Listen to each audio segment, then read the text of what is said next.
देश में कोयले के अंदर जो आग लगी थी उसकी लपटें फिर से दिख रही हैं। पहले भी कोयले की आग में कई कांग्रेस के नेता झुलसे। अब वो आग और उसकी आग की जो आंच है वो कांग्रेस के इस सरकार के तत्कालीन कोयला राज्य मंत्री दसारी नारायण राव तक पहुंची।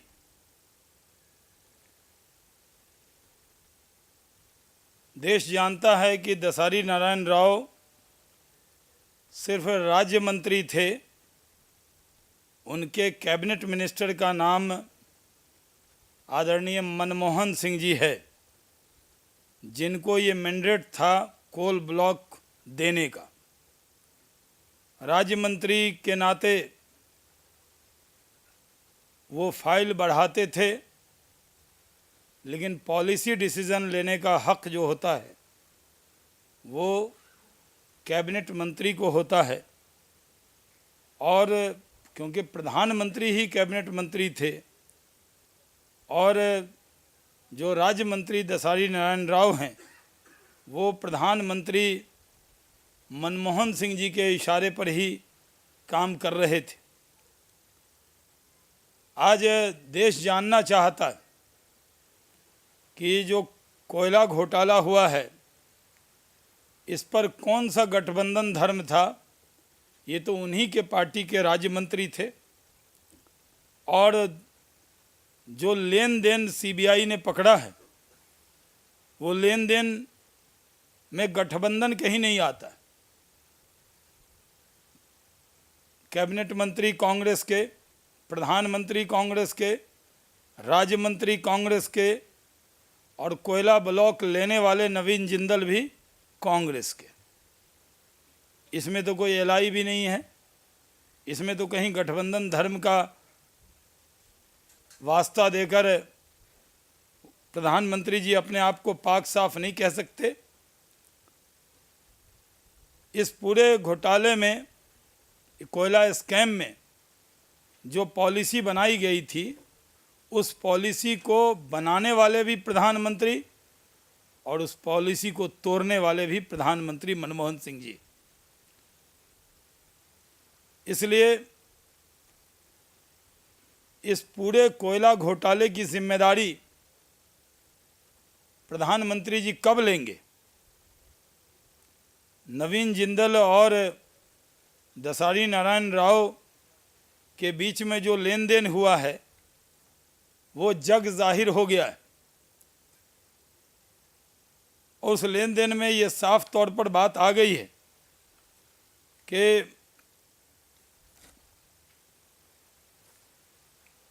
कोयला राज्य मंत्री दसारी नारायण राव को जो आरोपी बनाया गया है उसमें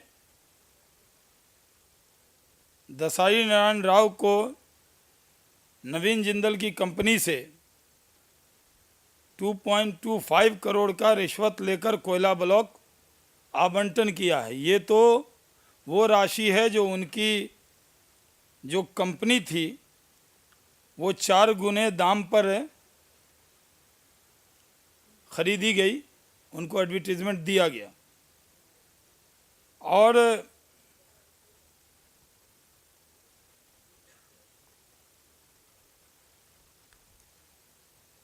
सीबीआई के मुताबिक 1 जनवरी 2007 को जिंदल ग्रुप को 2 कंपनियां जिंदल स्टील व पावर लिमिटेड और गगन स्पॉन्ज के अमरकोंडा मुर्गा डंगाल कोयला ब्लॉक आवंटन के लिए झूठे हल्फनामे दिए और इस झूठे हल्फनामे के बाद जनवरी 2008 में इन दोनों कंपनी को कोयला ब्लॉक आवंटित किया गया। इसके 11 माह बाद दिसंबर 2008 में जिंदल ग्रुप की कंपनी जिंदल रियलिटी ने दसारी नारायण राव की कंपनी सौभाग्य मीडिया को 2.25 करोड़ रुपए का शेयर रिश्वत के तौर पर 4 गुने दाम में खरीदा। कोयला खदान आवंटित जो किया गया है उसमें ये आंच सीबीआई दरवाजे पर पहुंच गई है। भारतीय जनता पार्टी सीबीआई से जानना चाहती है कि दसारी नारायण राव के बाद जिनके इनके पर सिग्नेचर हैं उनसे पूछताछ के लिए, प्रधानमंत्री जी से पूछताछ के लिए 7 रेस कोर्स कब जाएगी। देश को इसका इंतजार है। कांग्रेस अध्यक्षा बताएं कि क्या सीबीआई के पूछताछ के बाद वो प्रधानमंत्री का इस्तीफा लेंगी या सीबीआई को वहाँ से जाने से रोका जाएगा, क्योंकि सीबीआई के बढ़ते कदम नवीन जिंदल से लेकर दसारी नारायण राव तक पहुँचे और उसके बाद जो अगला कदम है 2006 से 2009 के वक्त में जो कोयला सचिव थे उससे पूछताछ की परमिशन सीबीआई ने मांगी थी।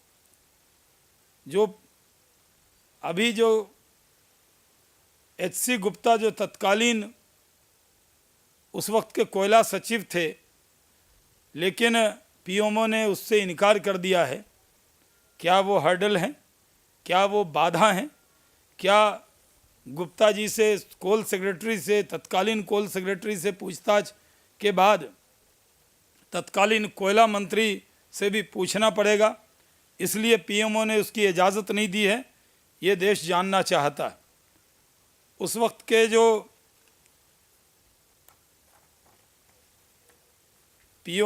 सरकार के ने जो पॉलिसी बनाई थी, उस वक्त के जो कोयला सचिव थे पीसी पारक, उन्होंने अपने पत्र के जरिए कोयला मंत्रालय को आगाह किया था कि इस तरह से कोल खदान आवंटित किए जा रहे हैं, ये नहीं होना चाहिए।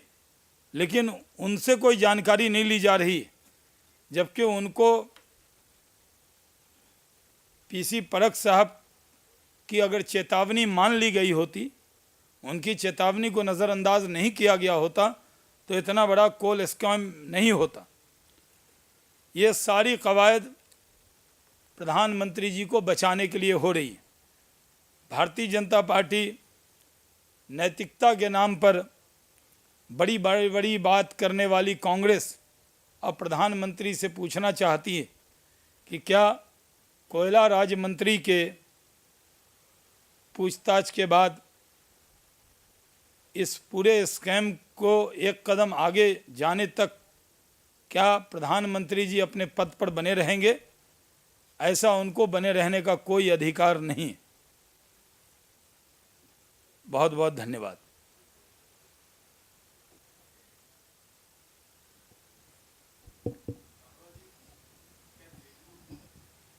कोयले में पहले कोयले पे करूँ। कोयले में किसी का इंटरेस्ट नहीं है?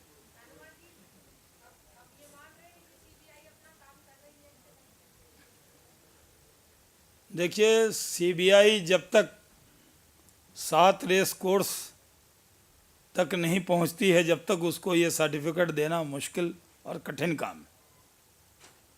सीबीआई को जब सुप्रीम कोर्ट ने कहा है कि वो ईमानदारी से काम करे और उसके जो डीआईजी थे रविकांत, उनकी फिर से पोस्टिंग हुई है, तो हमें पूरी उम्मीद है कि वो ईमानदाराना काम करते हुए जो बात निकली है उसको 7 रेस कोर्स तक ले जाएंगे और सही पूछताछ करके देश की जनता को बताएंगे।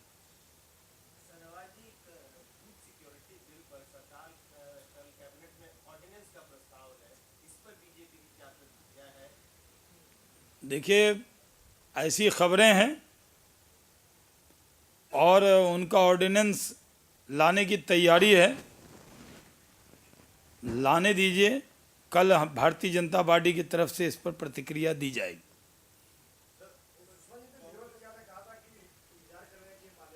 हाँ, ये तो हम कह ही रहे हैं कि पार्लियामेंट का इंतज़ार करना चाहिए। कांग्रेस की सरकार की हालत अच्छी नहीं है। सरकार से उसके जो गठबंधन के साथी हैं वो बेजार हो चुके हैं।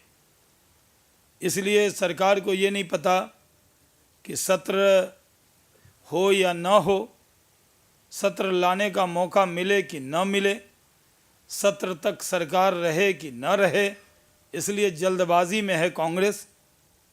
लेकिन जो बड़े निर्णय हैं, ये फूड सिक्योरिटी बिल के बारे में तो हमने पहले भी कहा था, जब संसद नहीं चली थी कांग्रेस की जिद के वजह से, तो हमने कहा था कि दोनों मंत्रियों का इस्तीफा दिलाओ और फूड सिक्योरिटी बिल पर चर्चा करो।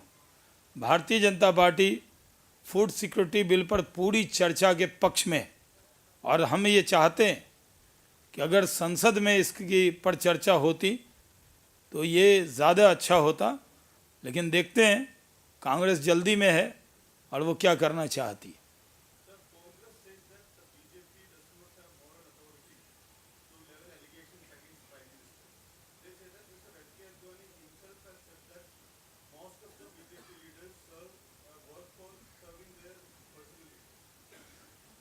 देखिए, कांग्रेस से हमें मॉरल अथॉरिटी का कोई सर्टिफिकेट नहीं चाहिए।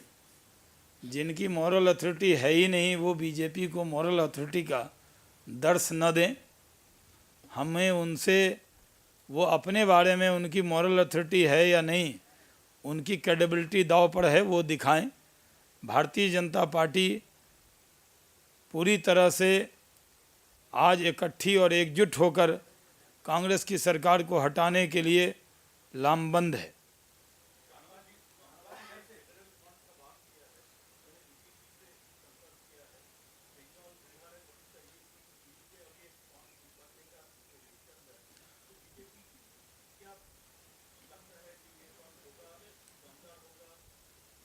देखिए, हम तो पूरे देश को अभी उनका सवाल लेने दीजिए इसलिए उनका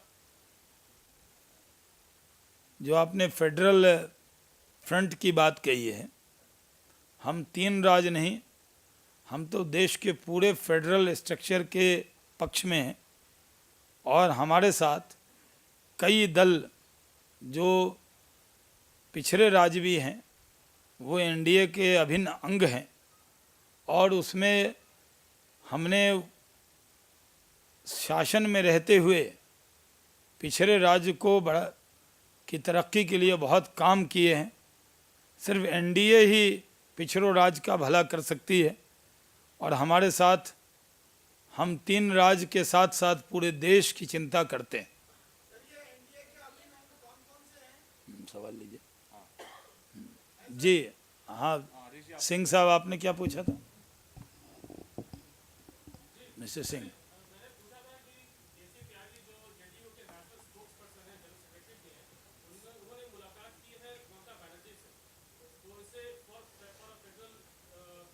जवाब हो गया।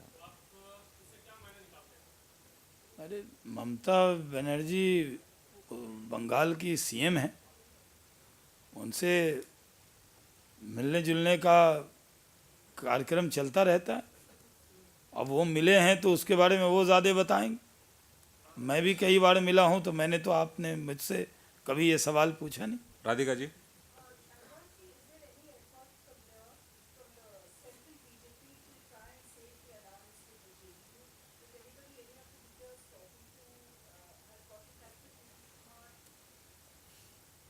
देखिए, बिहार में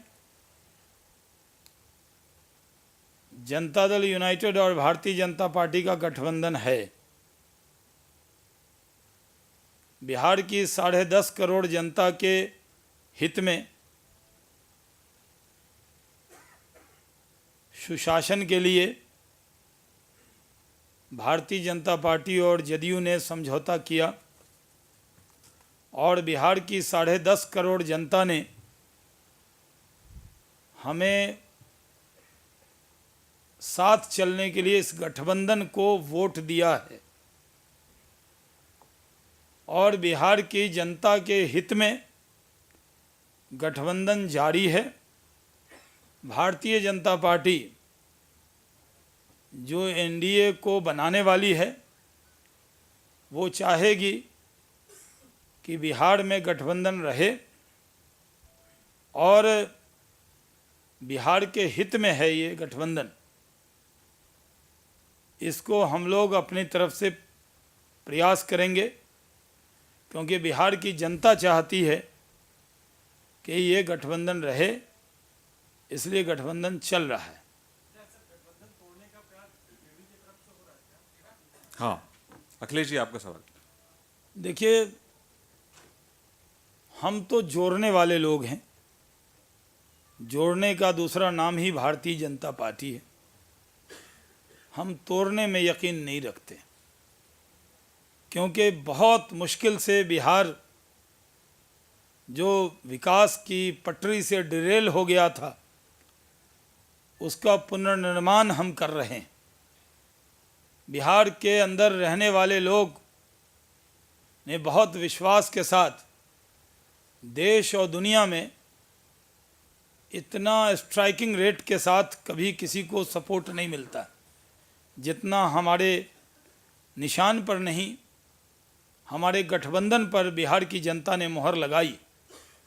इसलिए जनतंत्र में जन भावना का सम्मान करना होता है, और बिहार की जन भावना है कि हम एक अच्छी सरकार को चलाते रहें। इसलिए बिहार की जनभावना का अपमान हम नहीं करेंगे और इस गठबंधन को चलाएंगे। अखिलेश जी आपका सवाल।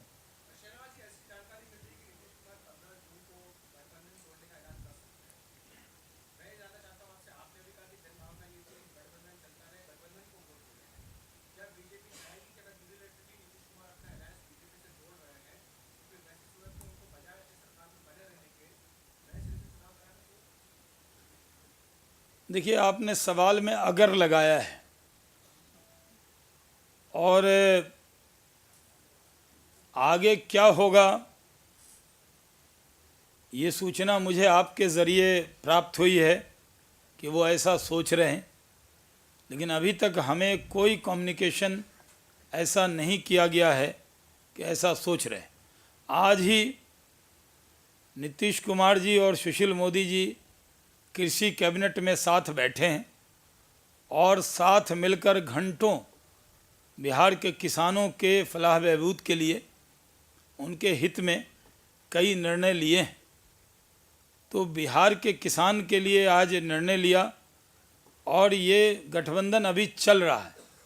भारतीय जनता पार्टी गठबंधन को, क्योंकि हम ने एनडीए, हमारे नेता अटल बिहारी वाजपेयी जी ने इस एनडीए की नींव रखी है, तो हम एनडीए को बनाए रखने के लिए कोशिश कर रहे हैं, और इसमें अन्य दल भी जुड़े, एनडीए का और विस्तार हो, इसकी भी कोशिश हम कर रहे हैं।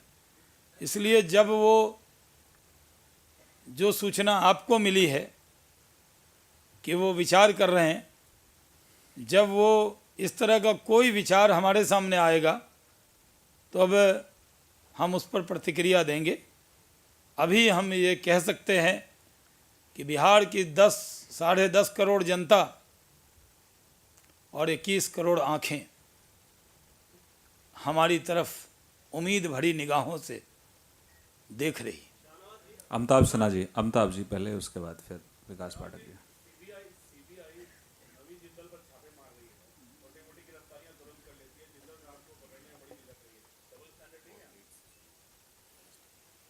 देखिए, बड़ी देर कर दी हजूर आते आते।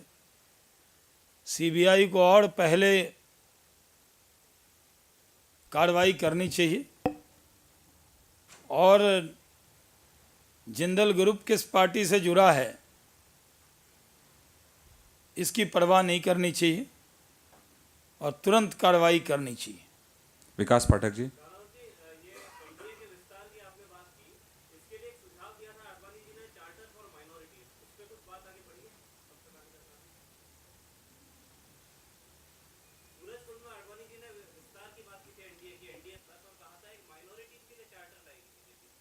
माइनॉरिटीज़ के लिए तो जब एनडीए की सरकार थी तो जो काम किया था वो यूपीए की सरकार में रुक गया है। सिर्फ माइनॉरिटी अफेयर मिनिस्ट्री बना दी है, लेकिन माइनॉरिटी की कोई फिक्र नहीं कर रही। आजकल सिर्फ ये जो सो कॉल्ड सेकुलर नेता हैं उनको सिर्फ वो इस भ्रम में है कि माइनॉरिटीज़ को सिर्फ हवा दिखा के वोट ले लेंगे। श्रीमान, काम करना होगा तो वोट मिलेगा।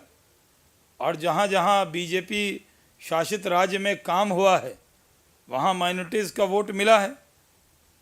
गुजरात में, छत्तीसगढ़ में, मध्य प्रदेश में और भी कई राज्य में बड़ी तादाद में माइनॉरिटीज़ के लोग हमारे साथ हैं। गोवा में तो हमारे कई माइनॉरिटीज़ के एमएलए जीत कर आए, डिप्टी चीफ मिनिस्टर माइनॉरिटीज़ के हैं। और लोग सिर्फ कथनी से माइनॉरिटी के हमदर्द हैं, हम करनी से उनके हमदर्द हैं। यानी हम उनके हित में फैसले करते हैं। और जो भी बीजेपी शासित राज्य है वो आडवाणी जी का संदेश पूरी तरह से ले रही है और माइनॉरिटीज़ के लिए मेजॉरिटी के बराबर उनका ध्यान रख रही। मिस्टर ऐश्वर्या कपूर।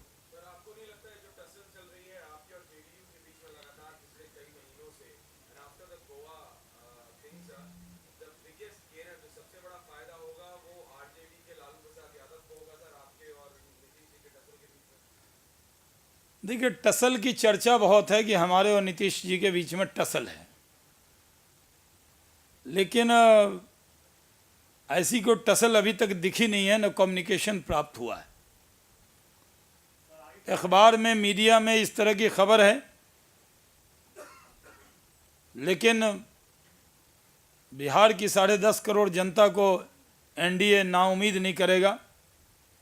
बिहार की जनता ने जो हमें साथ चलने का मैंडेट दिया है, जो वोट मिला है, वो सिर्फ जेडीयू को नहीं मिला, सिर्फ बीजेपी को नहीं मिला, बल्कि इस गठबंधन को मिला है। और वोट लिया हमने गठबंधन के नाम पर, तो हम अलग अलग कैसे चल सकते हैं। इसलिए इस चुनाव के बाद अगले चुनाव में भी हम उम्मीद करते हैं साथ चलेंगे, लेकिन बीच में जनता ने जो हमें साथ चलने के लिए वोट दिया है उस वोट का अपमान नहीं करेंगे। मिस्टर परासर। अब लालू जी, जब एनडीए के लोग आपस में लड़ते हैं, अगर हम अभी तो मिलकर चल रहे हैं, तो देखिए कांग्रेस की क्या हालत कर दी हमने। बिहार में सिर्फ 2 सांसद और 4 विधायक, आरजेडी की हालत क्या हो गई, 20-22 एमएलए। इसलिए हम मिलकर चलेंगे तो राज करेंगे, मिलकर नहीं चलेंगे तो जनता की उम्मीद पर पानी फेरेंगे। Mister Parashar. Venkat ji will come to you. Mister Parashar.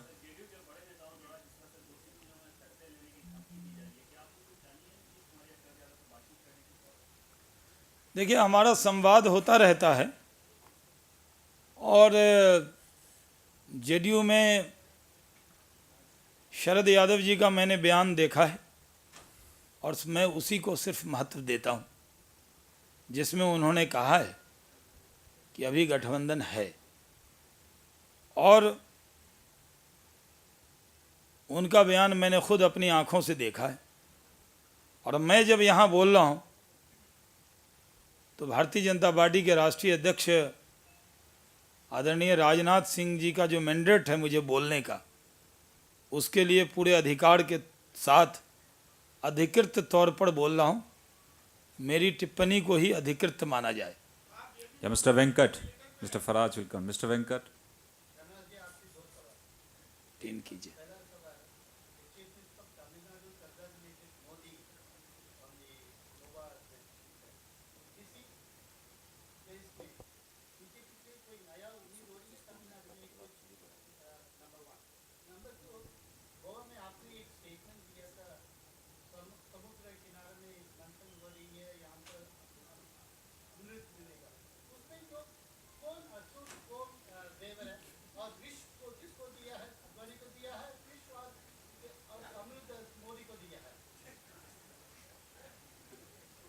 पहला सवाल जो आपका है, तमिलनाडु की चीफ मिनिस्टर साहिबा जयललिता जी ने नरेंद्र मोदी जी को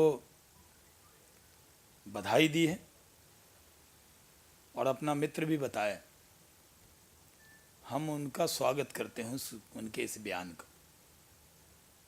आज देश में लोग इतने दुखी हैं कि कश्मीर से कन्याकुमारी तक कांग्रेस से लोग परेशान हैं, बेहाल हैं। घोटाले और महंगाई और भ्रष्टाचार से बेजार हैं। देश के लोग कांग्रेस मुक्त भारत चाहते।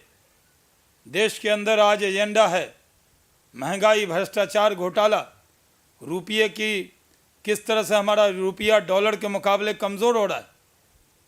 इसलिए देश का एजेंडा बदलने की इजाज़त देश की जनता किसी को नहीं देगी। पूरे देश की 125 करोड़ जनता नरेंद्र मोदी जी को भारतीय जनता पार्टी के चुनाव अभियान समिति का जो अध्यक्ष बनाया गया है, इससे खुश है, क्योंकि गुजरात के अंदर उन्होंने कांग्रेस मुक्त गुजरात बनाया है और अब वो कांग्रेस मुक्त भारत बनाने के लिए पार्टी ने उनको जिम्मेदारी दी है। आप जानते हैं जो रणजी ट्रॉफी में अच्छा खेलते हैं उन्हीं का सिलेक्शन नेशनल टीम में होता है परफॉर्मेंस पर। तो परफॉर्मेंस अच्छा है, इसलिए कांग्रेस के लोग खूब बयान दे रहे हैं, जाग जाग कर इसकी चर्चा कर रहे हैं। लेकिन इस देश के लोगों की उम्मीद है कि जो राजनाथ सिंह जी ने और पार्टी ने उनको चुनाव अभियान की कमान सौंपी है, वो मजबूती से चुनाव अभियान चलाएंगे और कांग्रेस मुक्त भारत बनाने में देश का सहयोग करेंगे। जी, सवाल दूसरा इनका।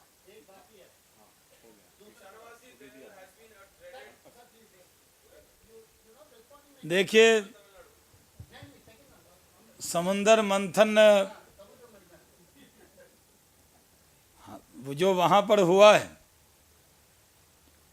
तो समुंदर मंथन में देश में तो मैं नाम लेना नहीं चाहता, लेकिन कांग्रेस के लोग तो विष ही फैला रहे हैं और जिनको जो विष जिनके वजह से फैल रहा है उनको उनसे कोई उम्मीद देश की जनता को नहीं है। और वहाँ जो अमृत निकला है वो हम पूरे देश को परोस रहे हैं कि भारतीय जनता पार्टी पूरे ताकत के साथ इस देश में कांग्रेस को सत्ता से बेदखल करके महंगाई, भ्रष्टाचार और घोटाले मुक्त भारत बनाएगी। हाँ अखिलेश जी, डबल आ गया आपका। पूछिए पूछिए।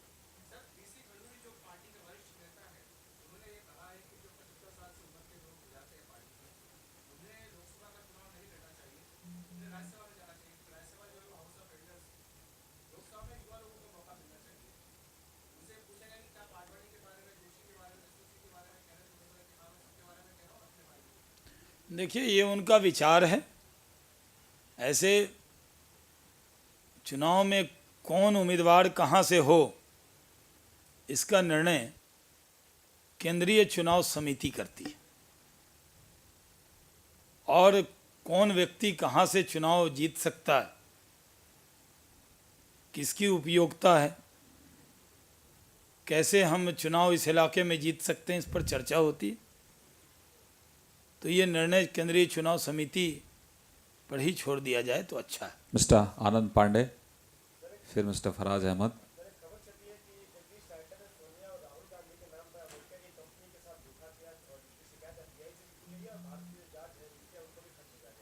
इसकी पूरी जांच होनी चाहिए, इस खबर की पूरी पड़ताल होनी चाहिए और देश जानना चाहता है कि इस खबर में सच्चाई है, तो इसके लिए जिम्मेदार कौन कौन है, उस पर कार्रवाई होनी चाहिए।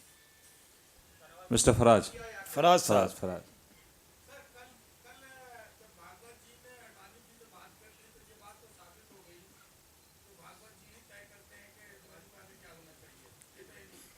फिर सवाल क्या आपका?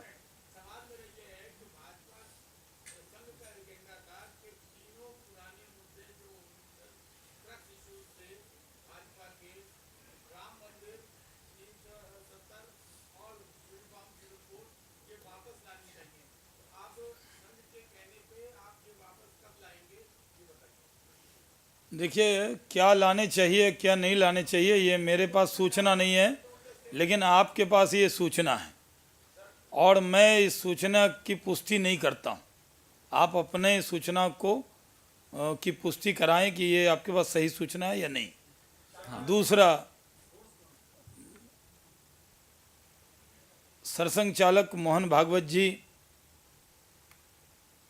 ने अडवाणी जी से बातचीत की, क्योंकि अडवाणी जी स्वयंसेवक हैं और वो सरसंघ चालक जी की बात को उन्होंने माना है और वो पूरे परिवार के गार्जियन के तौर पर वो बात कर सकते हैं और उन्होंने बात किया है, इसकी मैं पुष्टि करता हूँ। लास्ट थोड़ा पीछे, एक मिनट पीछे पीछे, एक मिनट ऐश्वर्या, एक सेकंड। हाँ,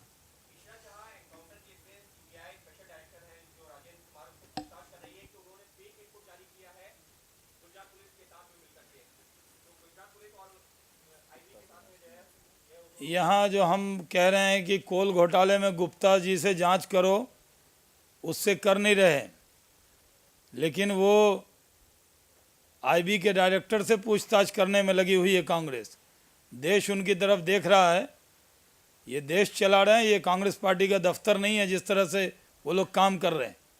भारतीय जनता पार्टी स्पष्ट करना चाहती है कि ये सरकार बैस्ड होकर सारे डिसीजन कर रही है।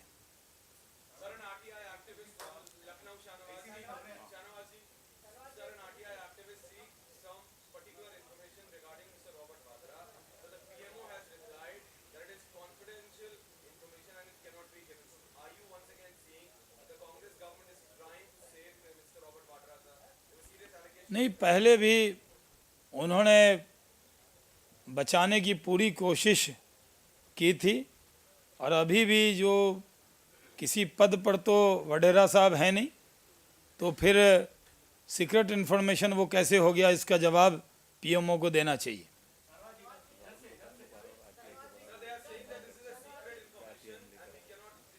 और जिस आरटीआई का बखान कांग्रेस के लोग कर रहे हैं, राहुल गांधी जी कर रहे हैं, ये सवाल उनसे पूछिए तो ज़्यादा अच्छा रहेगा। इधर भागलपुर का समझे। रवि जी आते हैं आपके पास।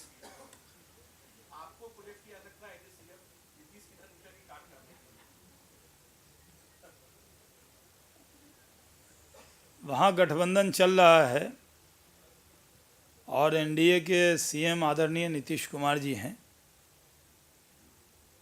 और आज ही कृषि कैबिनेट हुई है। आगे भी बिहार के हित में हम लोग मिलकर काम कर रहे हैं, इसलिए आगे इंतज़ार कीजिए। Mr Ravi Tripathi from Zee news.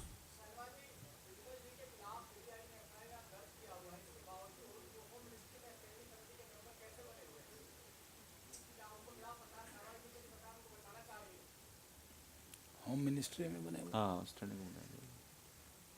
देखिए, ऐसे तो वो सांसद भी बने हुए हैं और सांसद होने के नाते उनको कई कमेटी मिली हुई होगी और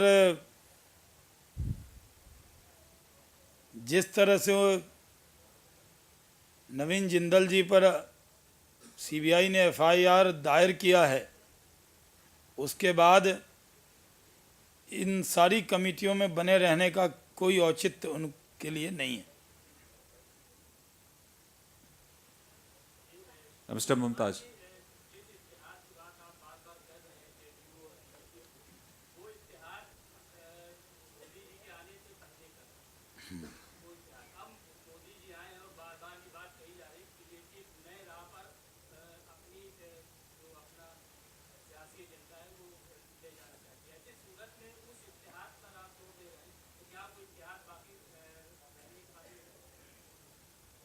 देखिए, आपने कहा कि मोदी जी के आने से पहले से इत्तेहाद है, तो नरेंद्र मोदी जी, अडवाणी जी, राजनाथ जी, सुशील मोदी जी सब भारतीय जनता पार्टी में पहले से हैं और नरेंद्र मोदी जी के भारतीय जनता पार्टी में रहते हुए ही गठबंधन हमारा है अब नरेंद्र मोदी जी आज तो आए नहीं, मुख्यमंत्री के नाते पहले जब वो राष्ट्रीय मंत्री थे केंद्र में, फिर राष्ट्रीय महामंत्री थे, तब भी हमारा जेडीयू से गठबंधन था। फिर मुख्यमंत्री बने तब भी जेडीयू से हमारा गठबंधन था। आज भी वो भारतीय जनता पार्टी में हैं और गठबंधन है। तो नरेंद्र मोदी जी के आने से, नरेंद्र मोदी जी आज आए, वो तो बहुत पहले से भारतीय जनता पार्टी में हैं और हमारा गठबंधन जेडीयू से है। अब तो वो पार्टी के कैंपेन कमेटी के चेयरमैन बने हैं, पहले भी वो कैंपेन करते रहे। तो इसमें नया क्या हुआ जिसके वजह से ये इत्तेहाद का प्रश्न आपने खड़ा किया है?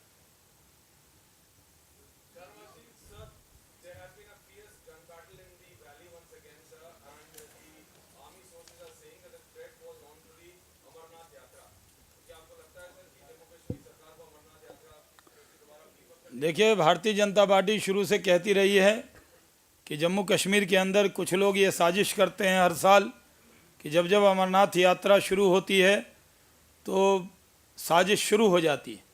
अमरनाथ यात्रियों को पूरा सुरक्षा देना चाहिए, उनको पूरी तरह से मदद करनी चाहिए और इसमें कोई भी कोताही भारतीय जनता पार्टी को बर्दाश्त नहीं है।